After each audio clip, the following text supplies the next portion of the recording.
Hello everyone and welcome to Blaugrana everything and welcome back to the channel and welcome to what is going to be a very brief match review for the Sevilla match which Barcelona just drew at the Sanchez Pizjuan.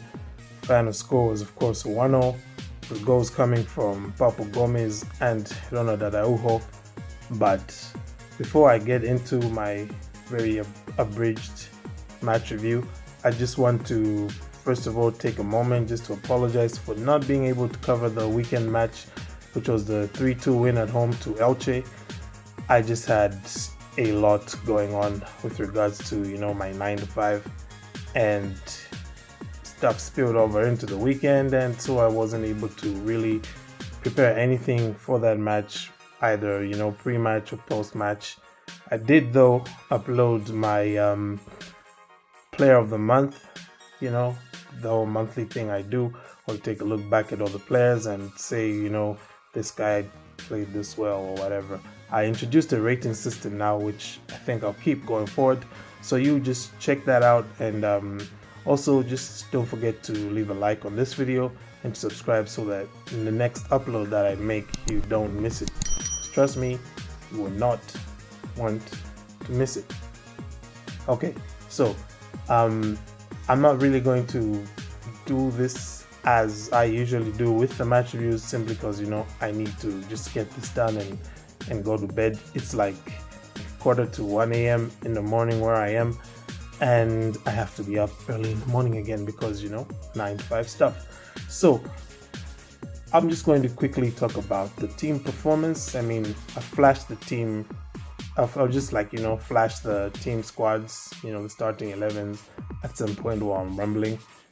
It was, I think, one of the better performances I've seen from Barcelona, and I'm not just talking about after Sevilla went down to 10 men, because I actually thought Barcelona played better in the first half when Sevilla had 11, and right now we're seeing what's a bit of a theme for Barca under Xavi, where I'm going to call it the second half syndrome. We just don't perform in the second half as well as we did in the first. And that continued today, though I should admit the drop-off seemed less severe. But then again, that just could be because Sevilla, I'm saying like wordplay, severe. It could be because Sevilla went down to 10 men. I thought this was a very good, decent performance by Barcelona.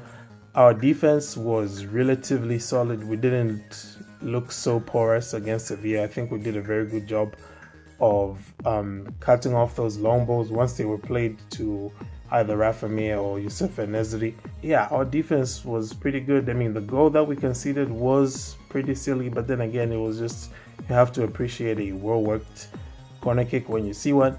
That's what that was, and that's how Sevilla took the lead. And that lead was taken very much against the run of play. But one of the things which I'm going to point out here, I guess as a positive, is the fact that our players did not hang their heads, but they instead just kept going at it. And right for the stroke of halftime, we grabbed the equalizer. Another assist for Ousmane Dembele off a corner kick. Ronald Araujo, towering header. That was like a golazo header. That's what that was. Into the second half, I think there was a lot more intensity from Sevilla. I think Lopetegui was aware of the second half syndrome, and he tried to send them out in the second half to take advantage of that.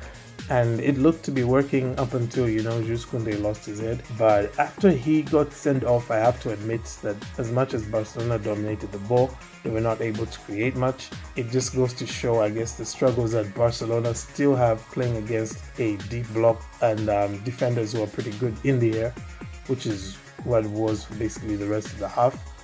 Barca still had some very good chances though. Gavi had like a very open header after some wonderful work by Abde, and of course Dembele as well with some wonderful work of his own. He struck the post, and it's just one of those games, I guess, where the ball just wouldn't go in for a second time for Barca, and ultimately Marc-Andre ter Stegen had no saves to make in this match. I was just looking at some of people's views on Twitter, and someone was just saying maybe Matt might catch some stick for that goal he conceded, but I think there's nothing really he could have done about that. And considering what his last match was like, I personally felt that he was at fault for both goals against Elche. Ter Stegen was okay in this match. And I have to say for Sevilla, man of the match was definitely Yasin Bono, because like he made a lot of saves, especially right at the death. It wasn't a particularly difficult shot to handle, the one from Jordi Alba, but it could easily have gone in as well. But despite the fact that Bono's passing was like really terrible, he was able to pull off the saves when Sevilla needed them, and I guess that was the difference.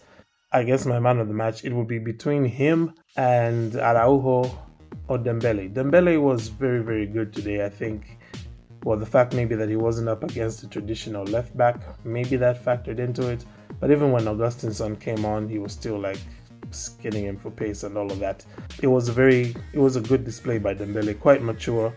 I would have liked to see him on the ball a lot more in the second half. There was I think it took almost like 15 minutes, or I think up until Jules Koundé was sent off, basically. Dembele barely touched the ball in the second half, despite the fact that he was our most creative outlet, even during the first half. If I'm looking at the performances as they've come, against Bayern, then against Osasuna, then against Elche, then here against Sevilla, I have to admit that there has been some incremental improvements that we're seeing from Barca. The inclusion of Jukla in the front three, I think that was a good decision, especially in the first half. You could see how Barca were really stretching Sevilla and giving them a lot to think about, so much so that Lopetegui had to switch to a back three just so he could have a bit more cover and, defend more like, one-on-one against Barcelona's front three. Ultimately, I think this is a match that showed the potential Barca do have, because I'm looking at this game and I'm thinking, well, if you had a Pedri available and you had an Ansu Fati available instead of maybe Abde, or instead of Jukla, just play Fati through the middle, then I think there's a lot more joy Barcelona could have. And this match probably finishes in favor of Barca, provided Yasin Bono doesn't just keep saving almost every shot Barca put on target. So yeah, it's not really the note on which we would have wanted to sign off for 2021. Remember, this was Barcelona's last match of the year. I mean, it would have been wonderful to sign off with a win, and the fact that we could have had it does linger in the back of the mind. But I think, all things considered, going into this game, if you told Xavi, you told Barcelona that, you're going away to Sanchez Pizjuan against the Sevilla, who've just, put down Atletico Madrid at the Pizjuan, and against, the team with basically the best home record, I think, maybe bar Real Madrid, and you tell Barcelona you're going to go there and you get a point, I think that the points coming from behind, I should add, I think you're Xavi, you probably take that because there's a lot of positives. Like I said, the fact that we came from behind, and of course the fact that our youngsters continue to show a lot of progress and a lot of growth. Probably Abde has to keep working on running with his head up and not just looking down all the time. But ultimately, I would say it was an encouraging performance here from Barcelona. I'm hesitant to call it a good performance because, if we're going to be calling this a good performance, then I don't know, I guess it feels kind of like we're looking down on ourselves, because this was a match that we could have won and probably should have won as well. But, all things considered, Barcelona climbed back up to the heights of 7th, and of course a win would have taken us somewhere very close to the top 4. But I think for now, it's good enough. We continue to keep a pace with the rest of the teams in the top 4. We're looking at Atletico Madrid ahead of us. We're looking at Rayo Vallecano. Those are the teams we'll be up against for that 4th spot. So I think we are at least going in the right direction. And with the fit Fati and the fit Pedri and an overall fitter team, if this team can play 2 halves of football at high intensity, then, we're definitely going to be able to make that top 4.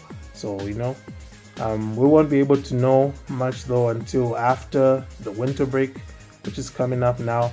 So thus far, I should say that, okay, wait, no, I'm not going to say it here. I will be uploading, like I said, a video which you don't want to miss, and that's going to be my 2021 year in review. just going to look at the highs, the lows, or should I leave out the lows? I don't know. Let me know in the comments. I will look back at the year, talk about what Barcelona did right, what Barcelona did wrong, where Barca are right now, and where we see them being. And yeah, that's basically it for me, ladies and gentlemen. So thank you once again for tuning in. You have a great day, and Merry Christmas, Happy New Year, and last but not least, Forza Barca.